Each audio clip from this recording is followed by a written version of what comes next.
What's up, everybody? Welcome back to Split Decisions. I'm Patrick, And I'm Justin. and we're here to break down UFC Abu Dhabi Sandhagen versus Nurmagomedov. But first, we just want to recap how UFC 304 went.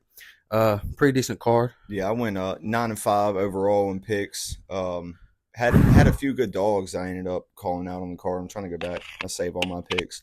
9-5, missed that Alice Artelene fight. Preston Parsons couldn't get the takedowns. Molly McCann, just those body shots ate her up. Manel Cap picked him, but he broke that toe. And then Leon, of course, in that main event, man, just didn't look like Leon. Just looked like shit. Man, so, shit the bed. Yeah, but Patty came through with that first round sub. Arnold Allen held it down. We were both on Gregory Rodriguez at that dog money. Great he came dog. Through. Nathaniel Wood looked good. Jake Hadley came in short notice and pieced old boy up. And then, of course, Nick Parkin, first round KO, first finish in the UFC. That line movement was crazy on that fight, too. He was like minus 600 pre-fight. Yeah. Jumped from like minus 200 to minus 600, so definitely nobody was confident in Lucas Dresky at all. Definitely was good to get on that early. Justin had me again on the split decisions, 3-1. 3-1 on that. Had that Bukowskis play minus 150, which that fight was a banger. That was low key. When he kicked him from pretty much in the clinch against the fence, insane. Ridiculous. I don't know how he had that. Yeah. But Hadley, great call, plus 160, plus 165, and obviously Patty at dog money was a great call.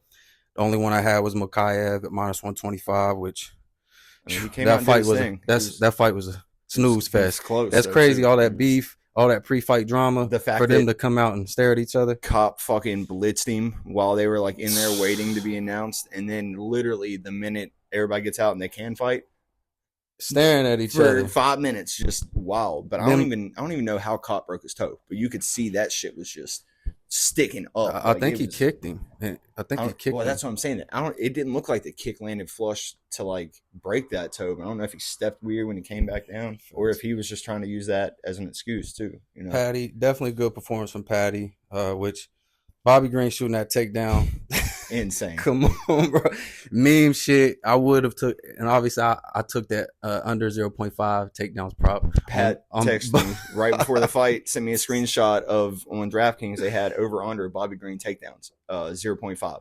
We're talking about it. I said there's no way, right? Because the only way Patty wins, I think, submission, right? So there's no way that Bobby's going to be like, yeah, I'm going to shoot a takedown. What did he do? Shot that takedown. Instantly. It's insane to me, but overall, decent card.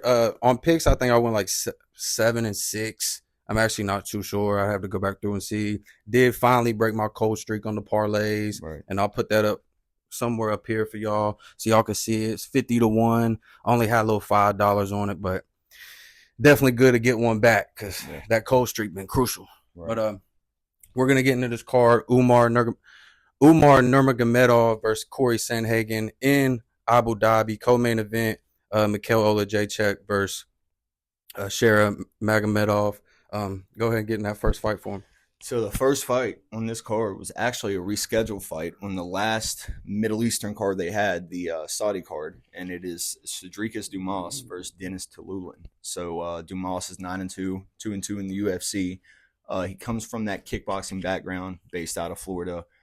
He's coming into this fight off that controversial loss where he got poked in the eye and was trying to tell the ref he got poked in the eye, kind of turned his back, and then got blitzed instantly. Buddy started pouring on him, put him down. But he is a good striker. He's low volume because he tries to wait on his counter strikes and wait for his openings. But he has, decent takedown defense too. He's going against Denis Tiuliulin, who is 11-9, 1-4 in the UFC. Also a striker, also low volume. I'm honestly still shocked that he's in the UFC just because he is that trash, in my opinion. He seems slow. He's timid. He isn't really someone who's going to press the action. His only chance, in my opinion, is to land just a big shot and knock out Sedriques Dumas. But my pick is going to be pretty easy. I think Sedriques has the faster hands. I think he's younger. He's going to have a 2-inch reach advantage in there. I think he's still hungry in the UFC trying to make a name. And I think he's definitely going to want to come back and have a good performance after that little bullshit, his last fight. So give me Sedriques Dumas. I'm going to say by KO because Denis is a bum and has no chin, but I could see a decision. What do you think? Yeah, I'm not gonna spend too much time on this fight because we did break this down in one of our last episodes. Um, and I am on the Dumas side as well. Just feel like he's probably gonna be better wherever the fight goes. I think he could get some grappling going potentially on Denis. He's definitely been working it. Tiuliulin is definitely down to sit there and brawl. Yeah, and he'll exchange. Yeah, and he does have power.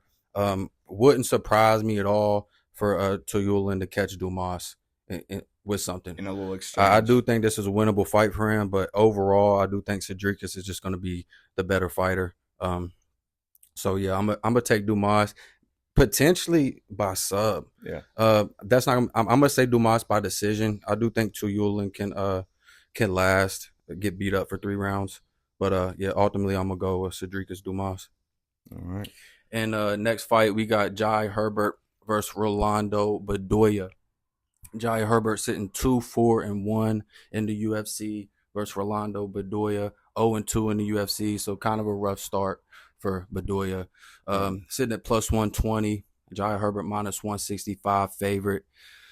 The line's probably right. I think Herbert's probably going to be the more technical striker. He's more lengthy, is going to have the 3-inch reach advantage, and has faced a way better competition, obviously.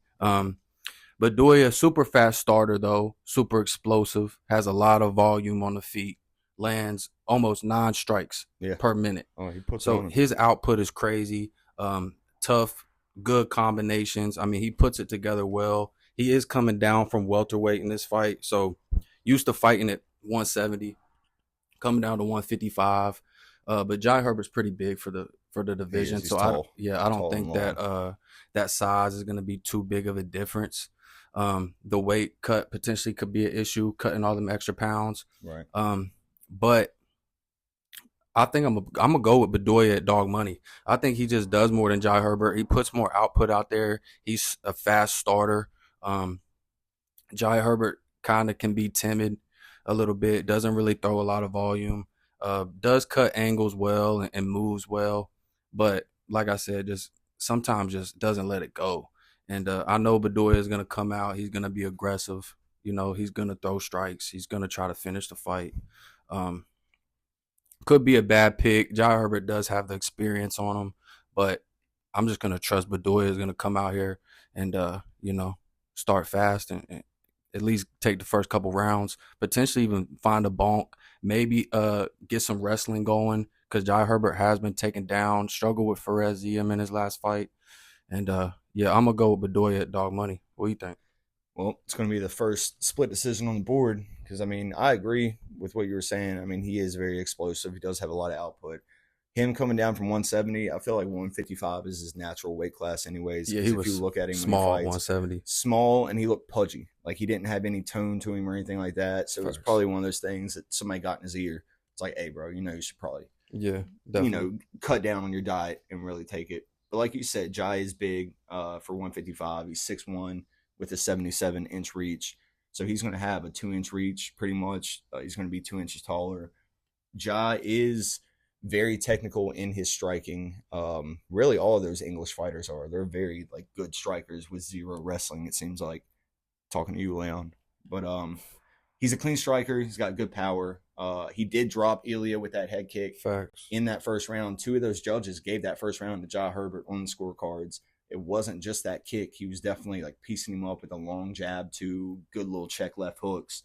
But, that's Yahya, who is a featherweight coming up to fighting, who he had a big size advantage on. So, Bedoya, like you said, he got thrown to the wolves, really. But he went all 3 with Chaos Williams. I thought he won that fight. It was a split. A lot of people thought he won. Yeah, I did think he won. Got dropped by Sonkanon. His last fight, he did gas in that third, but I gave him the benefit of the doubt of that's all the way in Asia. He took that fight, flew all the way over. And also his output is crazy. Yeah, that first round, he looked real good in it. I feel like this line should be more of a pick'em. I don't think Herbert should be a minus 165, but I'm going to go Herbert just off the experience, off his size, off his ability to keep range and angles. Kicks, he's good at moving. He's good at using that teep kick, front kick. He's good at throwing those leg kicks, but he does gas too. So I could see a situation where we're in the late second, maybe early third, and Rolando catches him and puts him down. But give me Herbert, and it's going to be the first fight on our split decision board. Let's go. So next fight, we got Victoria Dudakova versus Sam Hughes. Victoria Dudakova is 8-0. She's 2-0 in the UFC. She's a tough Russian girl with a dominant ground game. She said she modeled her fight style after Valentina Shevchenko and Ronda Rousey. So, I mean, if you're a women's fighter, that's two good fighters really to try to, like, take a little bit from.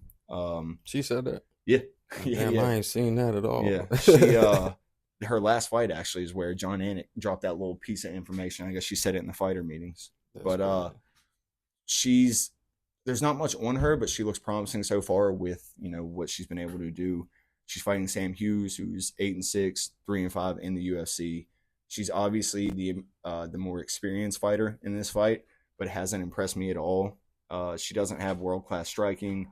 She isn't going to be the better grappler here. Her best attribute is she's tough. Like, you're really going to have to put her to sleep or, you know, pretty much tap her out to get her out of there because she's going to keep coming. So I'm going to keep this one short and sweet because I don't really have much else on them. I'm only picking this fight really because I have to because it's on this card. So with that being said, give me Victoria Dudakova. I think she's tough. I think you don't want to mess with those Russians. Give me her about, I'm going to say decision just because Sam is so tough. But I could see her, you know, finding like a sub on the ground, kind of like a ground and pound, club and sub type of situation. So give me Victoria Dudakova. What do you think? Yeah, I'm on the same side. Let me switch my page so I got my notes. Victoria Dudakova definitely going to be the better wrestler. Like you said, Sam Hughes is tough, but definitely susceptible to just getting taken down. Struggles with wrestlers.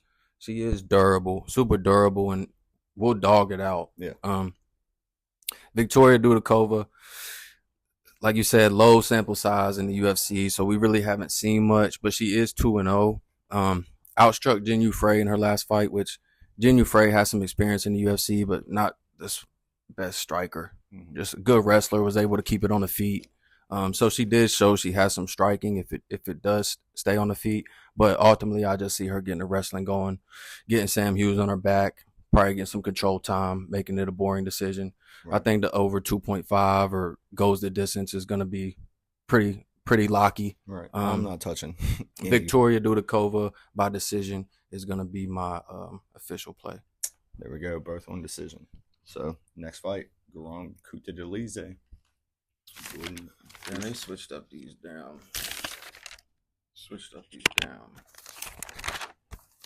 This fight over on me.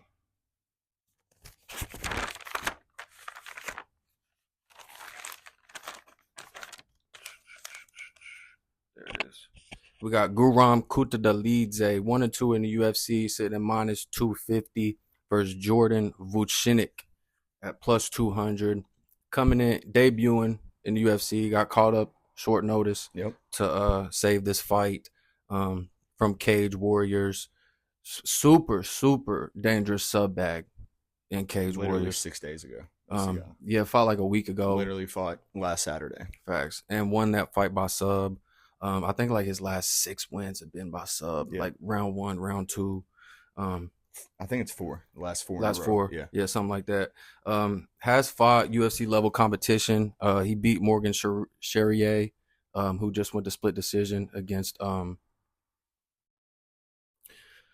what's his name? I need to think about it. He's a dog. He's 3-0 in the UFC. Just help me think about it. You lost me there. I'm not sure. Hold on. Chepe Marisol went to split decision against Chepe Marisol. So shown he can fight UFC level competition. Like I said, that sub bag is crazy. Guram Kutateladze obviously is gonna have more of UFC experience. Broke and KO'd late versus Brener, so shows he can gas out. But went to split decision against Gamrot. Yeah. So can definitely Gamrot. Like he got that dub, you know. which is crazy. It shows he can grapple. That's the number 5 guy in the world, or in the lightweight. That was division, early in his UFC career, right? I'm pretty sure it was his UFC debut. Gamrot's or his? No, his. True. That's a great win then, especially in this division. If he grappling against Gamrot, I see him probably grappling against Vucenic, maybe putting it on his back, but that's going to put him susceptible to getting a sub. But potentially just laying, praying, maybe get some striking going. Not too crazy of a read on this fight, honestly. Minus 250 on Kutateladze. I don't love it because Jordan Vucenic is dangerous. Ultimately, I am going to pick Kutateladze to win just because Vucenic, short notice, just fought a week ago. He is tough, though, so give me Kutateladze by decision. What do you think? Yeah, kind of pretty much agree with everything you said. Guram is tough. It was Guram's UFC debut that he came over and beat Gamrot, which is just wild because Gamrot is, one of those dominant wrestlers in the top 5 of one of the toughest divisions in the UFC right now. But we did see him in that Elves Brener fight gas so hard, and he was piecing Brener up. He almost had Brener finished in that first round. But Brener was saved by the bell on that, and the round ended. Boom, we got to the second. So Guram could have blew his load thinking he was about to get that finish and didn't. Could have really messed with his head there. Came out in the second, was really piecing Elvis up too, and then just gassed because he couldn't get him out of there. But his gas tank, suspect as hell. He does train at All-Stars with, Hamzat and Alexander Gustafsson and all that. Like Pat said, Jordan... Vucenic? Vucenic. Yeah, Vucenic is making his UFC debut after just fighting in Cage Warriors last weekend. He normally fights at featherweight, but he took that fight last weekend at 155 and is making his debut here at 155. So depending on how this goes is what we'll see if he's going to be a featherweight or, a lightweight in the UFC. He's 13-2. He was the Cage Warriors featherweight champion. He's got 2 KOs, 6 submission wins, and 5 decisions, so he seems pretty well-rounded. This one's close. I think it's a lot closer than what the line is putting it Absolutely. at. Jordan is tough. Guram is tough, but we have seen Guram gas. Jordan we haven't seen much of him yet, but if you go back to his Cage Warriors career, he looked pretty tough over there with a good gas tank. So my pick, I'm going to go Guram by KO, but I thoroughly believe that if Guram can't get this kid out of there in the first or second, this kid's going to pour it on Guram in the third, and we could see a big upset here for this kid's UFC debut. It would be a huge debut. Yeah, come in and get that win short notice. Yeah, so give me Guram by KO. So our next fight on the card is Shamil Gaziev and Dontel Mays. So Shamil Gaziev, 12-1. He's 1-1 in the UFC. He's a Russian, but he's not that typical Russian that you think of that's like from Dagestan that loves to wrestle. This man likes to strike. He likes to throw them paws. He's 6'4", weighing 260, so he's massive. He has big power. He does have a little bit of wrestling if he needs it, but he would much rather just stand there and like knock you out if he can. He would much rather prefer that. But his gas tank is terrible, and I faded him in his last fight against Jardinho Rosenstrike for that same reason, because I don't remember how big of a favorite Guram was, but he was a favorite in that fight. And I found that just insane because Jardinho has been in those big situations before. And sure enough, gassed hard in that third round and then couldn't make it out to the fourth, told the doctor he couldn't see or something like that, and his fucking chest hurt. They called the fight. So this man literally almost got knocked out to like diabetes in the ring pretty much. But he's fighting Dontel Mays, who is 11-6, 4-4 in the UFC. He comes from a kickboxing and judo background. He's 6'6" with an 81-inch reach, so the guy's massive. He loves to strike at range and work everything behind his jab. He's not really great anywhere, but he's good pretty much everywhere. He has 4 KOs, 3 subs, 4 decision wins, so he can pretty much take the fight where it needs to go if he needs to. The fight's a tricky one for me, though, because I think Mays has the way better cardio, and he mixes his strikes up better with like the low kicks and, strikes to the body, strikes to the head. But Shamil has more power, and he applies more pressure. And if Mays can survive that first, maybe early second round, I could see Shamil starting gas and Mays put it on him. But at the same time, I could see Shamil knocking Mays out too. But I'm going to put my neck on the line, and I'm going to take Dontel Mays just off his cardio and his fight IQ. I think that'll be the reason why he wins the fight. He is very low volume, so it's going to be one of those things that I'm probably going to be screaming at the TV for him to go. Like, what are you doing, bro? Go. But give me the dog.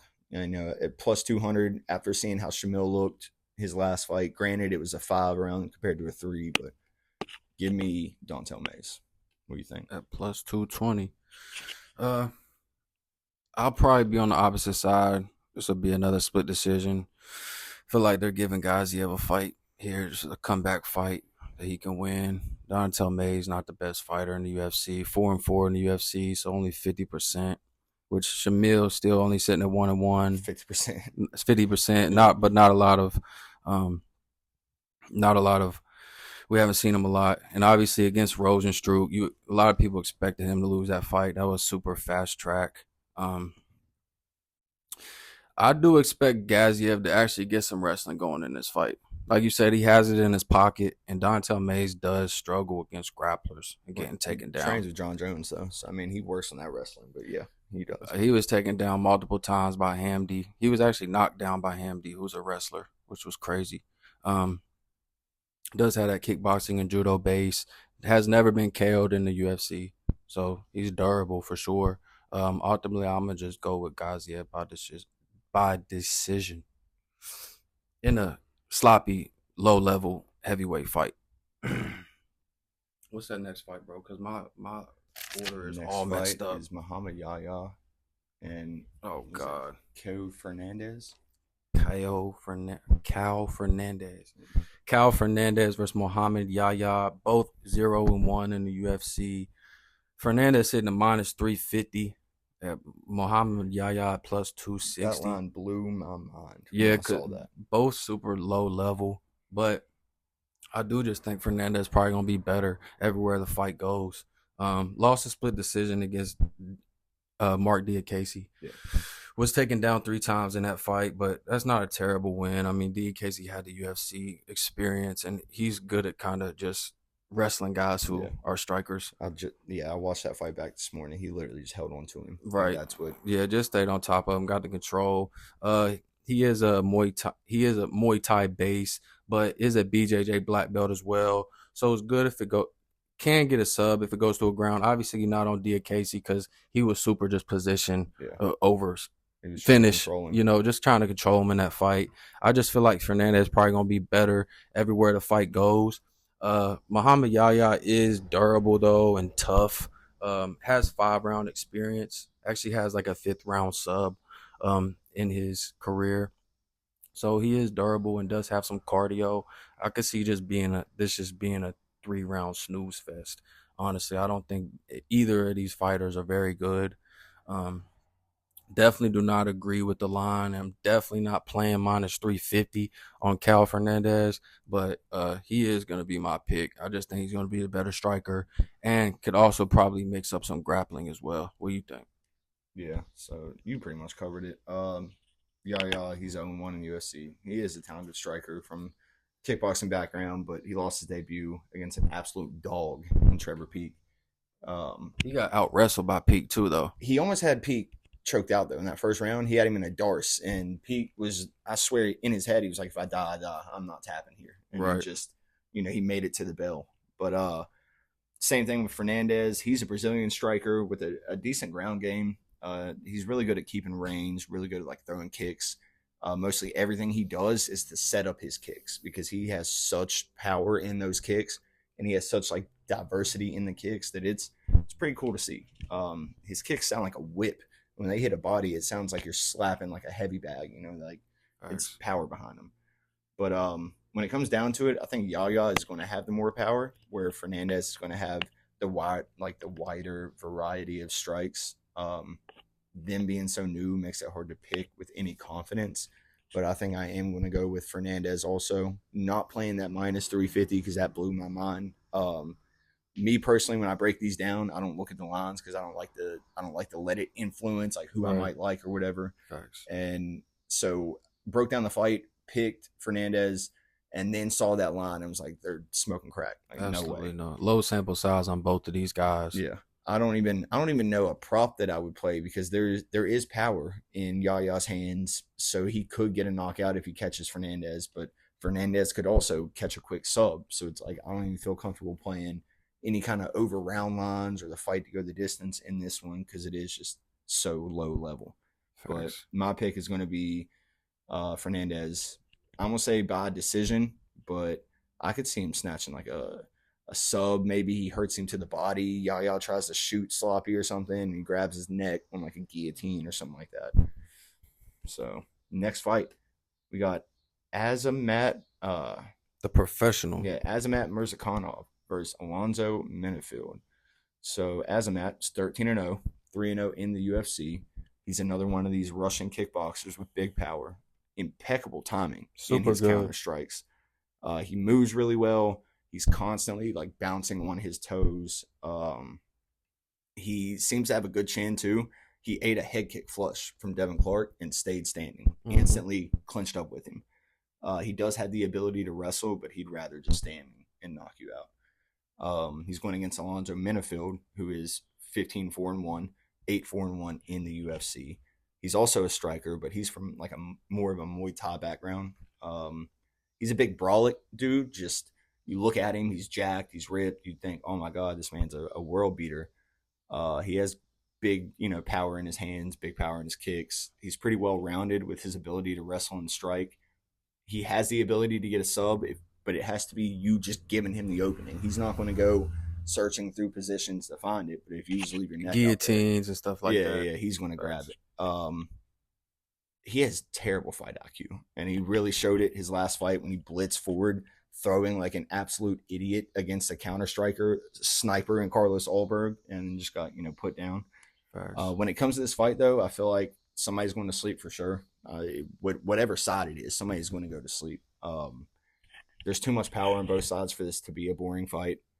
With that being said, I'm going to go with the big power and precision of Azamat. If he can get a KO, if he can't get a KO, he can still go all three. Like he does have decision wins too. But like I said, I feel like there's no way he doesn't put Menifield out, especially after him coming off that embarrassing loss to Carlos Ulberg. So give me Azamat Murzakanov by knockout. What do you think? We're going to be on the same side. I like Murzakanov a lot, man. I'm heavy on Murzakanov. Like you said, 3-0 in the UFC. Kind of sometimes gives up the early rounds, though, of the fight, but is super aware, and he'll go for the finish when he knows he needs it. Like in that, I forgot who he fought in his debut, but he was down. He was down the first two rounds and came out that third round. Jack dude up with that flying knee. Crazy. Super explosive. Has been inactive in the past year. Yeah. So that might be a worry. We don't know what's going on behind the scenes. Alonzo Menifield, power in the striking. I do think he'll probably have grappling upside in this fight if he wanted to grapple. Right. But I don't think he's probably going to grapple. Like you said, that fight IQ is not the best. He's slow on the feet. Super slow on the feet. Both coming off not coming off, but both have wins over Dustin Jacoby. Yeah. Another solid kickboxer, counter striker. Azamat Murzakanov, like you said, solid, just in and out striking. Stays in, goes out, hops in, lets it go, gets out of range. Just super safe with his striking, super defensive. Can be low volume sometime, but when he does throw, just super precise and lands. Yeah. So, yeah, we're on the same side. I'm not going to add too much to this. I think Azamat's just going to be the better striker, and I see a striking match. So, yeah, give me Azamat Murzakanov at -190. And Menifield tough, so I could see it going all the way, but it wouldn't surprise me. Murzakanov got a KO, found that big shot. Hey, he's got, just like Alex Pierre has a nice little left hook, Murzakanov has a fucking beautiful I think he's good. I think he's solid on the feet, it's like period. A check left, too. Like when you're just coming in thinking you're about to jab, he sneaks that thing in there. Super fast. So your next fight, Joel Alvarez and Elvis Brener. Super good fight. I think this is going to be a banger This fight. is going to be potential fight of the night. And the line reflects it. We got Joel Alvarez sitting at -120, 5-2 in the UFC versus Elves Brener, 3-1 in the UFC at +100. Super good dog to bet on. Historically, will fight through adversity. Right. Like you said in that Guram Kutateladze fight, was getting his ass beat the first 2 rounds and pretty much broke dude. You know, if you're not gonna finish me, I'm gonna finish you. He just kept coming forward on some Nate Diaz. Fact. So super hard to put away. Does have power in his hands as well. Coming out the shoot box gym with Charles Oliveira, some good names. Joel Alvarez, super big for the weight class. Yeah, I mean 6'3". Yeah, definitely probably top 5 and just being big for this weight class. Is gonna hold a 5-inch reach advantage. Is dangerous on the feet. A lot of round 1, round 2 finishes on the feet and subs. So he's got a sub bag. He can get it done. 17 submission wins. He can get it done on the ground. So stupid good sub bag. Got absolutely obliterated by my boy Arman. Yeah. Sedriques, and that was a pretty close line when they lined that fight. A lot of people was kind of had some hopes for Alvarez in that fight, but come on, man, they should have known better. So he has faced a better competition than Elvis Brener in my eyes. I mean, he put out Thiago Moises. Like I said, he got obliterated by Sedriques, but still some experience coming out of that.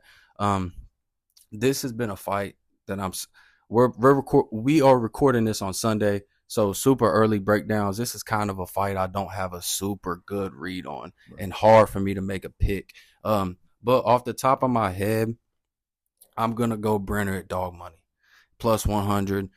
It's hard to bet against Brener as a dog. He just, if you don't put him away, he's gonna find a way to win the fight. Joel Alvarez probably more skilled everywhere the fight goes, but it's just hard to bet against Brener. So I'm gonna go Brener at +100. I may end up regretting this, but yeah, not super crazy read on this fight. I honestly think it's just gonna be a fire fight, barn burner type fight. What do you think? Yeah, I mean, you pretty much covered it head to toe there. Joel Alvarez, 20 finishes out of his 20 wins. Literally 17 subs, 3 knockouts. The guy's a finisher. He only loses to very respectable competition. He's not out here losing to bums. He lost to Arman Tsarukyan. He lost to let me bring it up here real quick. Lost to Damir Ismagulov, and then early on in his career, he lost to somebody with the last name OV. So it's another tough Russian that he lost to. He's, like Pat said, 6'3" with a 77-inch reach, which is massive for lightweight. He's a striker by nature and at heart, but you're snatching souls if you got 17 submission wins. Like Pat said, though, Elvis Brener, he's hard to count out as a dog. This man will stay in there. He reminds me of literally just like a great value Walmart brand version of Charles Oliveira. He'll strike with you if you want to strike. You don't want to go to the ground with him because he will be quick to snatch up a sub. He'll take your punches and keep coming. You'll really have to put this dude out to get him out of there. But with that being said, I feel like Joel Alvarez is that man that is going to get him out of here. Joel Alvarez, in my opinion, is the better fighter. I understand where Pat's coming from with if you got Brener dog money, you might as well take it and pick it. But I feel like in this matchup, you cannot overlook Joel Alvarez at all. This man is really, I feel like, because this fight was thrown together short notice too. Elvis Brener took this on short notice. I did not know that. Yeah, this is only they put it together. Who was he originally? 3 or 4 weeks ago. Who was Alvarez originally supposed to? No, I don't think he was on the card. Alvarez was. It was just they put this fight together just 3 or 4 weeks ago. So it's short notice for both of them. Okay. Yeah. But got you. This might be a fight I end this up fight pick for me switching. Isn't a no-brainer in my opinion. I think Joel is miles ahead of Elvis on the feet, and he'll be the bigger guy, 5 inches taller, 5 inches in reach. Huge. With his ability to grapple and stay safe on the ground, I'm just going to take the all-around better fighter, especially if you're giving me him at -120. And I might look stupid after this if Elvis comes out here and does some shit like he did to Krzyzewski and catches him with a hook or something and puts him down real quick. Alvarez way better than Kutateladze, though. Give me Joel Alvarez. I'm going to say by knockout, but I could see a hard-fought, back-and-forth kind of decision. Maybe even like a sneaky little split decision in there. But give me Joel Alvarez. So the next fight, and that's another split for the board, by the way. But next fight, we got Mackenzie Dern and my girl, Loopy, Lupita Godinez. So Mackenzie Dern is 13-5, 8-5 in the UFC. She's a submission specialist who has developed somewhat of a decent striking game. Calling it decent is giving her a little bit of credit too. If we're being honest, she's kind of a sub or bust fighter. She does have decision wins, so it's not like she can't go out there and clutch out a decision. But everything she tries to do in her striking game is trying to move her way to the clinch, because she wants to get that clinch and hopefully get this fight into onto the ground or into like a grappling position. She does have smooth trips, but she cannot shoot a takedown to save her life. She can't hit a double leg, a single. She ain't doing that. On the other side, she's fighting Loopy, who is 12-4, 7-4 in the UFC. She's one of those just tough, gritty Mexican fighters. She doesn't have any KOs, but she has really good pop in her hands and really good boxing. Her takedown defense isn't all that great, but her sister right now is actually wrestling in the Olympics for Mexico. So she's been getting a little bit of that wrestling training in there too with her sister. She does scramble good when she is taken down, and she fights like hell to get back up. Both these girls are coming in off losses. Loopy lost to Verna in her last fight, but didn't get submitted. And we see what Verna's been doing to girls. Verna's just been ragdolling girls and bullying them, really. So the fact that Loopy didn't get finished shows she's tough. She lasted all three with her. And Verna was big, way bigger than her. I just don't see Dern being able to get Loopy down unless it's a situation where they just kind of clash and she like trips her or something like that. But I think on the feet, Loopy just butchers Mackenzie Dern. So I'm going to take the underdog in this. Give me Loopy. I'm going to say Loopy by decision, but I could also see a ground and pound because Mackenzie Dern's been getting rocked and then just kind of like covering up or like, getting to the point where the ref thinks she's not trying to fight back anymore, and then they stop the fight. So give me Loopy. Give me Loopy by decision. What do you think? Yeah, I like Loopy too. Super big on Loopy. Her fight IQ sometimes just rattles me. Yeah. I feel like sometimes she strikes when she should be wrestling. Yeah. Seems a little bit small for the division, but like you said, it's just 5'2". super. She's a dog. Yeah. Tough, good, great wrestling. Actually, great reversals. Good striking. Likes the counter strike. Sometimes she's on that back foot a little bit too much, but she is super good on the feet. Mackenzie Dern, on the other hand, I don't think her striking's good at all. She does have decent power though. When she hits you. Oh yeah, she throws like one of those big looping and punches. She dropped Amanda Lemos. She dropped Angela Hill, Yep. who actually beat Loopy. Just tough as shit, Mackenzie Dern. She can take a beating. Yeah. She definitely can. Not the best wrestler at all. I think Loopy's just gonna be the better all around fighter.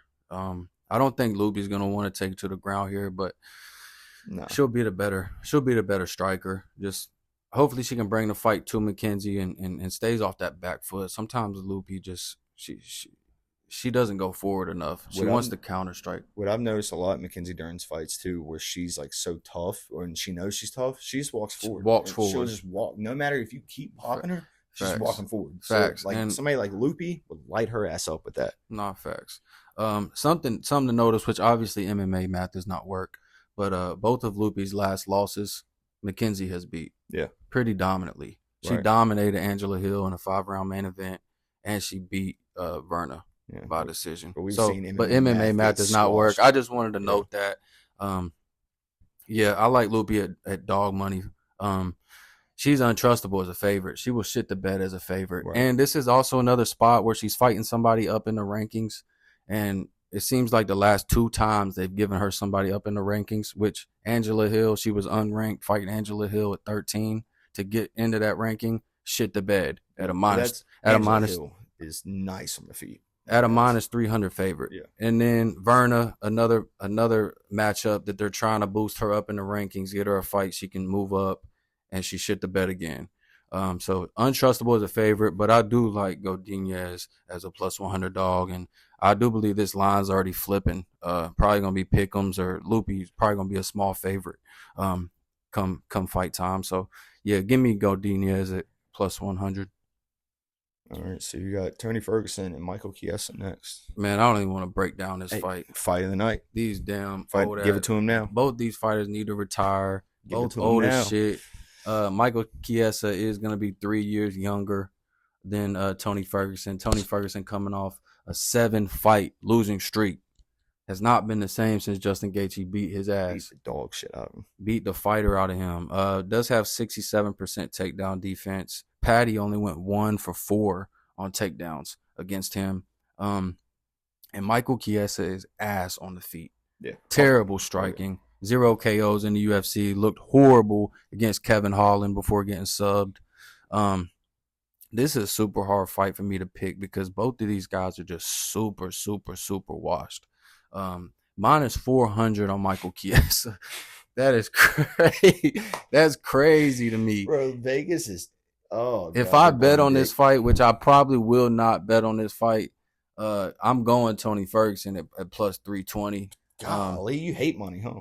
You want to donate that money. You're betting $4 to win $1 on Michael Chiesa? No, I'm just not betting it at all, but I'm just skipping this one on the ticket. I'm saying if I do, it's going on the dog. That line is crazy. Chiesa probably cage pushes him and wins a stupid decision, or maybe gets a sub, but I really don't have a crazy read on this fight. I just think both of these, Chiesa needs to stick to commentating, and Tony Ferguson need to go sit down somewhere and stop fighting. So, yeah, I guess I'll pick Chiesa, but minus 400 fav, you can take that shit and shove it up your motherfucking ass. What do you think, bro? Yeah, at one point Tony was on a fucking 12-fight winning streak, trying to get Khabib. That fight fell out during COVID. He gets Gaethje. Gaethje beats the absolute dog piss out of him, and then that's it. I think from that point, just kind of went down. I do think Tony's going to be the better striker. Oh, yeah. Yeah, Tony's still got power. That's the thing. And that's the thing about Tony.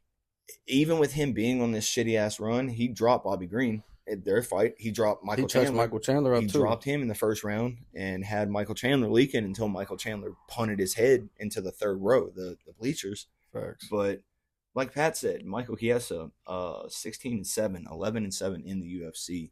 He's a boring wrestler that everybody hates to watch. He shoots constantly. He'll just circle and circle and circle until he sees an opportunity to blast a kick and then try to rush in on a double, or a single. His last fight against Kevin Holland even said he didn't even touch Chiesa with that uppercut, that he knew that if he threw that uppercut, it would scare Chiesa enough to panic shoot, and he grabbed his neck, and that's exactly what happened. He panic shot. Yeah, he got his neck grabbed. He looked ass in that fight. He is the younger fighter. Tony's 40. In fight years, he's like 75 because the beatings this man's took. Michael Chiesa is going to be the bigger guy at 6'1". He is the natural welterweight now. They both fought at lightweight at one point in time, but Tony is coming up to welterweight for this fight. I'm going to pick Michael Chiesa just because I really feel like it is Tony's been done. Ever since he got kicked in the head, really, by Michael Chandler, this man has not been right. He did have his moments against Bobby Green. So pretty much I'm on the same thing that Pat said. Both these guys are pretty much washed. Michael Chiesa has been on the broadcast booth for a while just because his fights haven't been anything that anybody wants to watch. He's a boring wrestler. In his Kevin Holland last fight, Kevin pretty much pump faked him with an uppercut, said it didn't even land, and Michael Chiesa flinched, shot for that takedown, boom, dart stroke, he's out of there. Tony is pretty much washed. He hasn't been the same, like you said, since Gaethje beat him the fuck down, and since Chandler pretty much punted him in the chin. This fight, something in me wants to pick Tony so bad. Me too. Because I want to see him win, right? But my logical brain is saying that Chiesa is literally just going to come out here and pretty much dry hump Tony for 3 rounds, probably control him, might get to his back. Because if Michael Chiesa gets to your back, like, I'll give him that. He is very good on people's back. Like, he normally finds a sub. He'll kind of beat you until you give up your neck or something like that. But man, I don't want to see Tony fight anymore. I think both these guys need to just hang it up. Facts. But my heart is saying to go with Tony because he doesn't have to do a weight cut. Has dropped Bobby Green, dropped Michael Chandler, had touched Patty a little bit. But like I said, my brain is telling me to pick the younger guy who can control the fight with his wrestling. So give me Michael Chiesa, probably by decision, but I'm rooting for Tony. And it's just, I'm not going to play a line in this. If I do, I know Pat said, that money line, I might look at it like an inside the distance decision, no action prop on Tony, because you might be able to find dog money there. But yeah, my pick's going to be Michael Chiesa.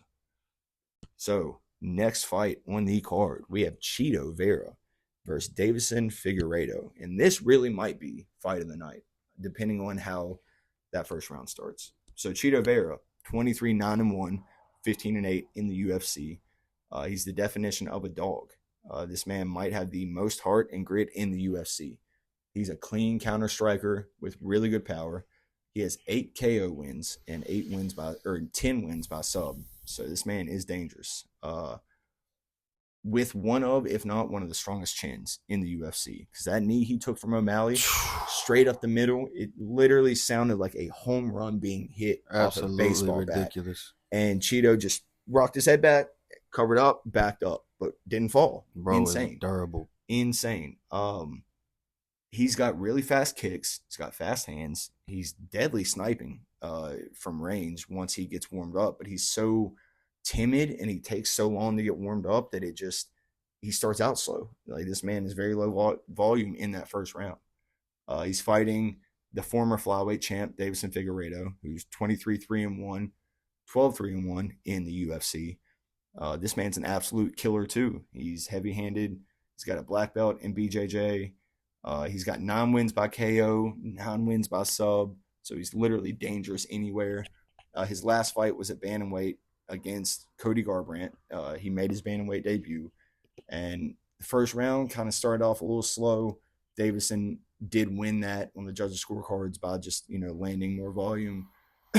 But he subbed Cody in the second round. Picking this fight's tough for me because I like both fighters. I think Chito's a dog. And if I'm using my head in this, Chito's notorious for starting slow. He likes to make his reads and then attack, whereas Figgy's a fast starter. He likes to come out, put pressure on you, in your face constantly.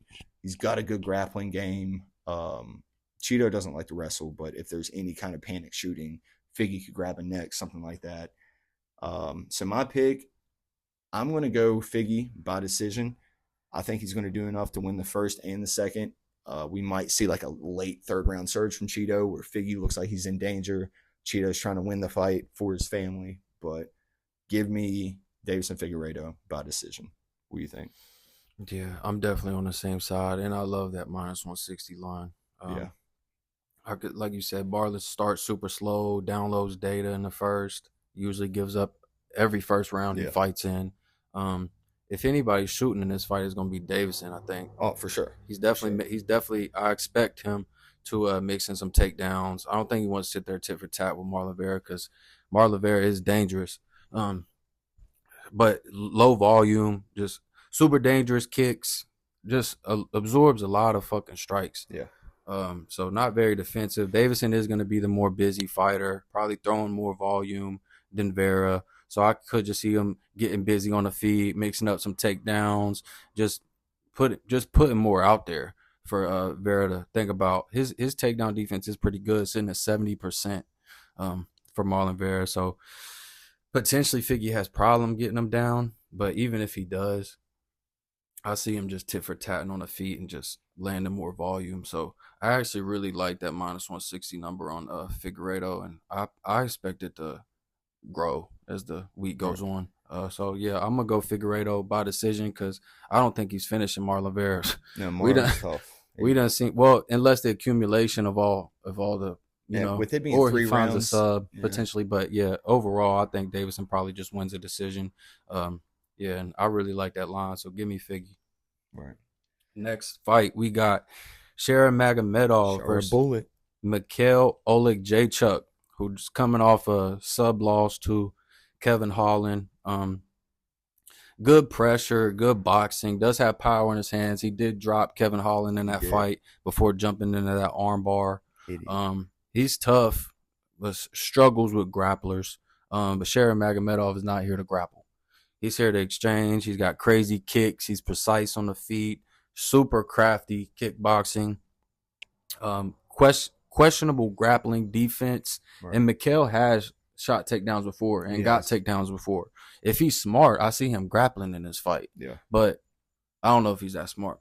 Probably just wants to brawl like usual. I could see Mikhail potentially crowding him and causing Magomedov some problems on the feet. I mean, that boxing is solid. But ultimately, I do think Magomedov gets the win. He's gonna be the more technical striker as long as he can keep that range, use his kicks. Minus 275, I don't love on Shera. That's pretty steep against another striker who has power and is dangerous on the feet. But Mikhail Olajaychuk, only 7-6 in the UFC, not super successful, but I can see him. I think he does have a route to win in this fight. He is dangerous on the feet. If he can crowd those kicks, he can win.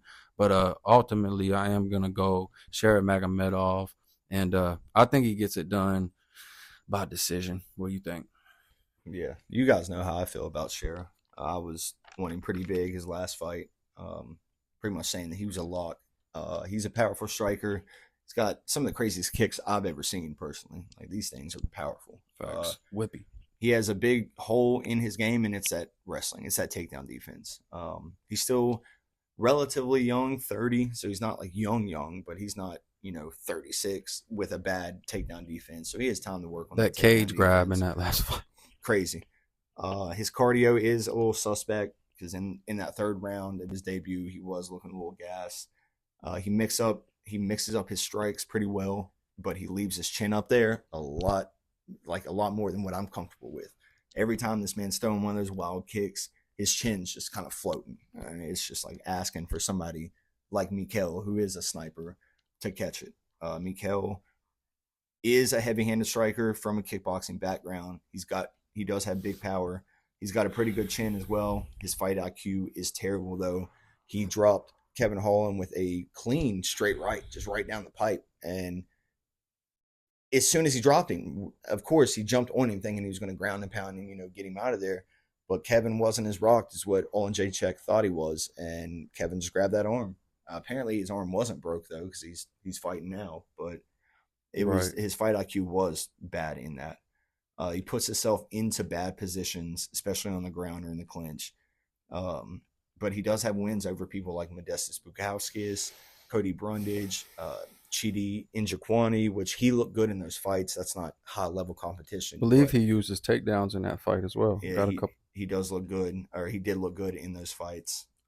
This is another fight where I like both fighters because obviously I took a Mikhail Olajaychuk at dog money against Holland. But it's hard for me to pick just because I like both of them. But we've seen Mikhail get rocked and dropped. We've seen him get hurt to the body. Those body kicks were wearing him out against Mikhail Pereira, I think, was rocking him with those body kicks. And that's what ended up making him double over, and Mikhail was able to get his neck. And I think that's where Shera really shines, is those body kicks, leg kicks, all that. So I could see Shera just blasting kicks to the body, front kicks, teep kicks, kicks to the kidney, you name it. He's got spinning kicks, axe kicks, everything. So give me Shera by KO. But if we get into this fight and Mikhail Olajaychuk instantly starts shooting, Shera might be in trouble. But Olajaychuk is also a striker, so when they come out with the grappling game plan, they tend to gas pretty quick too. So that's my pick. So your next fight, that's you right there. Main event now. We got Corey Sandhagen versus Umar Nurmagomedov. Corey Sandhagen, 17-4, 10-3 in the UFC. He's one of the best strikers at 135. I mean, let's just call it what it is. He has one of the cleanest jabs I've ever seen. He's got really good movement. He's constantly switches between stance, making it hard for his opponents to get a good read on him. He might even have the best fight IQ in the game. He makes smart decisions. He sets traps all the time with his striking. Everything he does is to set up a strike later on in the fight or to set something up later on in the fight. He's known to be a striker, but in his last fight, he broke his hand against Rob Font. I think he tore his tricep. Was that what it was? Yeah. He hurt something, yeah, Mhm. and ended up taking Rob Font down and turned into a wrestler for that fight. A lot of people were pissed about that. Super boring fight, but he did what he had to do. Did what he needed to do to get the win. The man he's fighting, though, Umar Nurmagomedov, is no joke. 17-0, 5-0 in the UFC. Cousin to Khabib. He's Khabib's little cousin, so you already know what type of fighter he is, or do you? Because this man is a hybrid. This man loves to strike, right? So you hear Nurmagomedov, Dagestan, Khabib's little cousin, you're like, oh no, here we go, smothering wrestling. No, Umar loves to strike. He's got good kicks, good strikes, but he does have that wrestling too. He's got that dominant wrestling that comes just deep from in his DNA of those mountains and goats that he trains with. He has a pretty sneaky power. He's got pretty slick striking. He throws good kicks. He does have that KO over Raoni Barcelos where he caught him just a little check left. Yeah, that was slick. He brought that knee up and then hit him with that check left. Yeah. So Corey is by far Umar's toughest fight to date. It's not even close, to be honest with you. This fight will really show us what Umar is made of, because when it comes down to it, Corey is, in my opinion, the second best in the division behind Sean O'Malley. Like, it's just, and Corey might even be better. He might have a case for the better wrestling and all that. We've seen Corey against people like Peter Yan, Aljo, Cheeto, Rob Font, Song Yadong, TJ Dillashaw. Like, there's been so many people that he's went up against, these prospects, these, tested vets, all these people when he's came out to show that he's here. We haven't seen that from Umar yet. But with that being said, brother, give me Umar. I'm going with little cousin Umar Nurmagomedov. And I really think it's not me sleeping on Corey, because I know I just literally just rode Corey's D for the last 45 seconds to saying how good he is. But I just think Umar is that guy. I just think his bag of tricks with his striking and his wrestling, I feel like he'll be able to mix it up well. And when Corey thinks he has a good read, that he thinks, oh, he's going to be striking with me, I think that's when we see Umar blast for a double. Or when Corey's worried about him trying to clinch him or whatever, I think we're going to see a little sneaky in the clinch exchange like we saw against Raoni Barcelos or something like that. So give me Umar. I don't agree with the line. I don't think he should be in minus 250 at all. So you're not playing at minus 250? Probably not. I might play an Umar by submission or decision double prop, but I'm definitely not playing that straight money line. But yeah, pick Umar Nurmagomedov to end the card. What do you think? I already know which way you're going. I got a lot of dogs here, man. I got a lot of dogs on this card. Was this probably like the fourth split decision? I got to go Sandhagen in this fight, man. If it is 4, then you got a chance to redeem it from last week. Well, a lot of mine are dogs, too. I think all my picks are dogs. 3 dogs last week.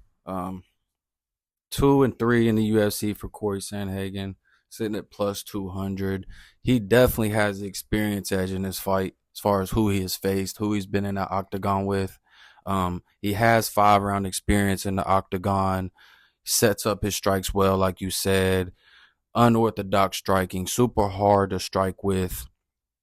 But on the other side, Umar Nurmagomedov is going to have that grappling edge, and I do believe he is going to want to get some grappling going in this fight. Oh, yeah. I don't think he's going to want to sit there and strike with Corey Sandhagen for 5 rounds. I think that would be low IQ of him to do. Super good striking, though. That lead leg kick is super sharp, super fast for Umar when he lifts that thing up, super whippy.